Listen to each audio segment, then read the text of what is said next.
Thank you, Nduka. My governor of Lagos State, governor of Central Bank, Aliko Dangote Jimovia, my Oba Tudeko himself in person, distinguished ladies and gentlemen.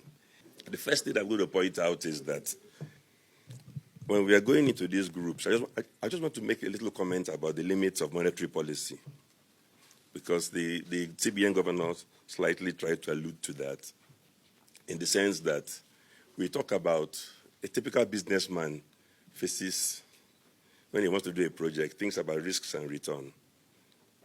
That risk-return equation, you want to tilt it in the direction of making many more projects viable, so you have a lot more investment.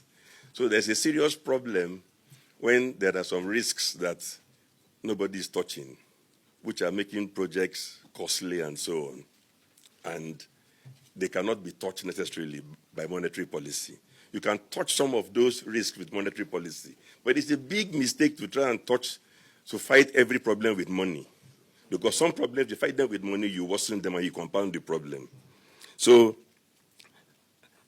the next thing I'm going to point out is the governor mentioned that we brought inflation from 18% down to 11% and so on.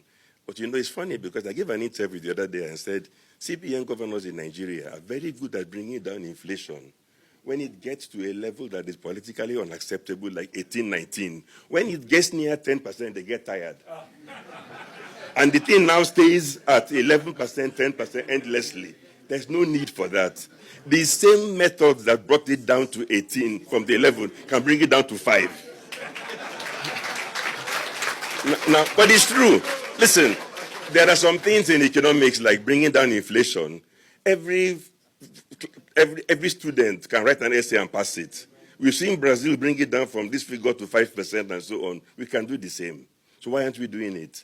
Let me explain some of the reasons why I think it's also doubly important that we bring inflation to something like 5%. You see, when the governor spoke about exchange rate stability, he knows I'm in favor of that. In fact, if I may reveal a secret, when the exchange rate was 360, and I think one day he was talking and he was thinking of bringing it down to 355, I screamed and told him to hold it at the 360, because I thought that it would be a mistake to take it on a journey that you cannot sustain.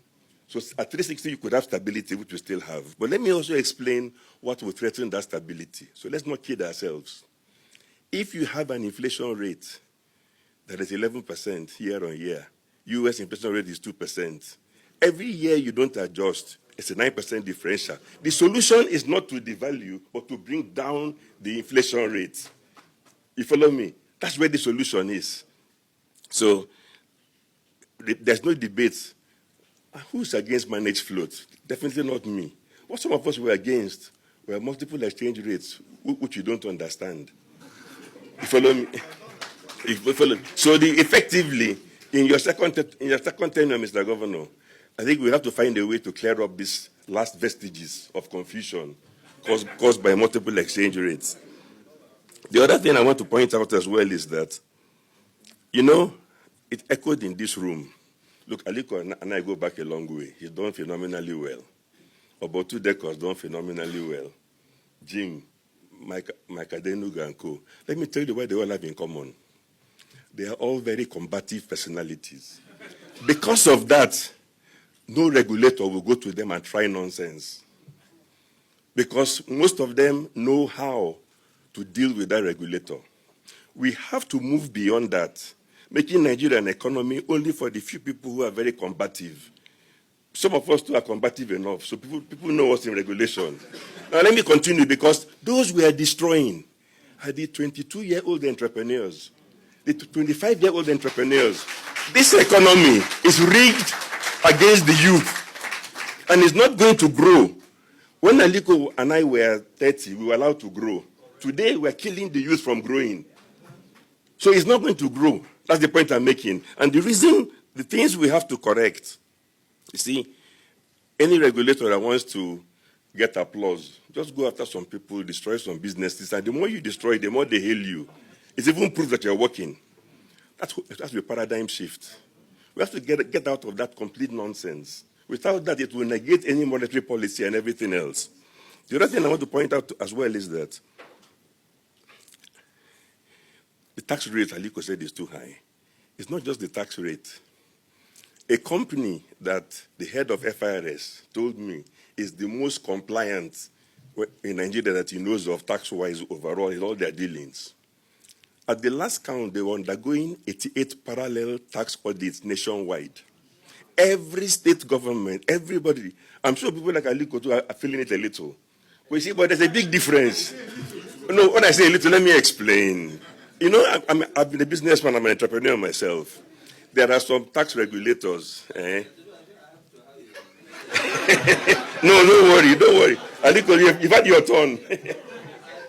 I have to, you know, what I always say, even to the government, I said that on the judgment day, yes, God will say, okay, fine, why are those entrepreneurs from Nigeria? Once we raise our hands, it's okay, you cannot be punished twice. Go to heaven. Okay. I know. Okay, but let me also continue. You should know what you are facing. In fact, we are facing more trouble than anybody. I know, don't worry. Take it from me. I know your company, I know your staff.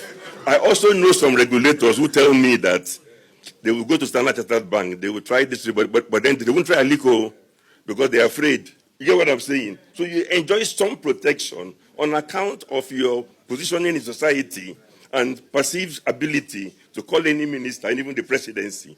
We are looking for a system that makes it possible for even those who don't have such connections to be allowed to thrive.